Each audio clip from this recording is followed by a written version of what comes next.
回のテーマは冬至です。今年2021年は12月22日が冬至です。ゆず湯に浸かったり、かぼちゃや小豆、こんにゃくなどをいただき、厄を払って新しい年の幸運を願います。皆さんのお宅でも毎年のこととして、それぞれの形で冬至の日を過ごしているのではないでしょうか。冬至の日は1年のうちで最も昼の時間が短い日。畳1目ずつ昼の時間が長くなると言われるように、この日を境に太陽の力は復活していきます。この1年に感謝し、新しい年の幸せを願いましょう。今日は冬至の日に思いを寄せていきましょう。まず材料の紹介です。こんにゃく芋。今日からまた日が長くなります。芽が出たこんにゃく芋。日がまた長くなることを喜ぶ、そんな気持ちを託そうと思います。次にかぼちゃ。冬至にかぼちゃをいただくのは古くからの習慣です。そして唐辛子。唐辛子は体を温める効果があると言われています。そしてこの辛み。唐辛子の力を借りて寒さを払いたいと思います。冬至といえば柚子。柚子も体を温めてくれます。そして何よりこの香り。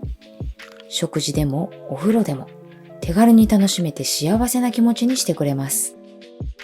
小豆の力も借りましょう。赤色には厄除けの意味が込められています。このお餅は稲の結果物です。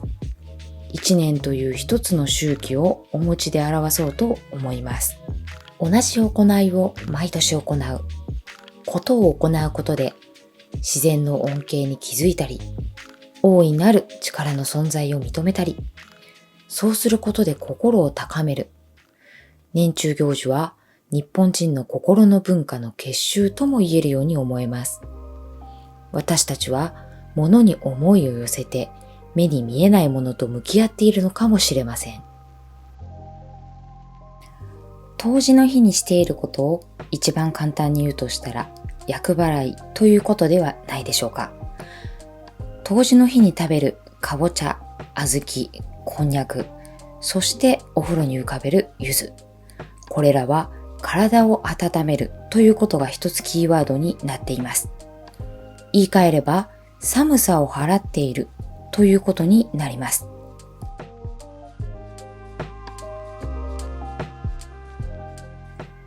ここに並べた12個のお餅、これを1年としましょう。冬至の日あたりにこんにゃく芋やかぼちゃを盛ります。一番日が短い日、陰が極まっているところへ払いの思いを込めて盛りましょう。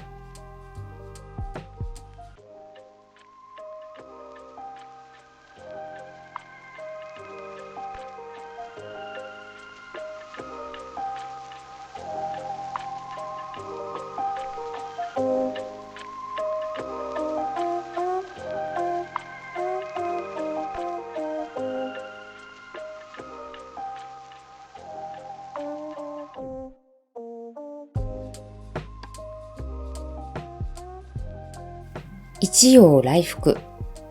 陰が極まってまた陽に帰ること。冬が過ぎ去り春が来ること。